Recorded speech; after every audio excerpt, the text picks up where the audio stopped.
All right, well, ICE agents say Portland's Democratic Mayor, Ted Wheeler, violated the Constitution by ordering police to stand down while ICE employees were being harassed and threatened by Occupy ICE protesters.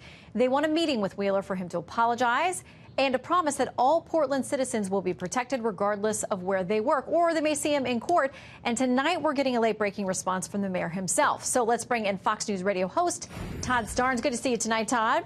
Hey, thanks, Shannon. Okay, so this is what the mayor tweeted back on July 20th when that Occupy ICE Portland thing was still set up. He says, I drove by the demonstration yesterday. It seemed to be very peaceful, and I was pleased to see that. I want to be very clear. I do not want the Portland police to be engaged or sucked into a conflict, particularly from a federal agency that I believe is on the wrong track.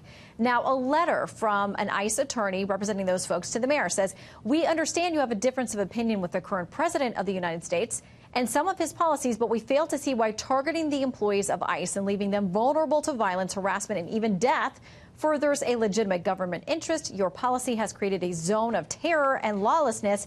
Tonight, the mayor is denying that, saying it's inaccurate and inflammatory. Now, you talked to some folks there on the ground. What did they tell you?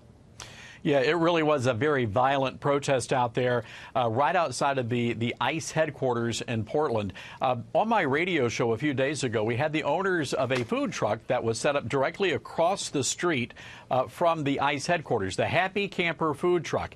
They actually had to shut down their business, Shannon, and the reason why is they were caught serving ICE agents lunch and breakfast. And as a result, the Abolish ICE protesters targeted the family, the mom and pop family, who ran the food truck. They even threatened to kill their daughter. So we're talking about some very dangerous people here. And Shannon, we should not be surprised. We have seen this time and time again. Oakland, California, for example, where the mayor tipped off really bad, very dangerous illegal aliens that ICE was about to stage a raid. So this is nothing new with the Democrats. Okay, so we're going to watch as this plays out between the mayor and the attorney representing the ICE folks as they continue to nail down the facts of exactly what did or didn't happen as far as police response. But we heard the mayor saying he didn't want them to get sucked in. So the question is, did they respond when there were calls for help, when there were emergency calls for help, or just nuisance calls? I mean, that's what we're trying to figure out now. So that back and forth continues.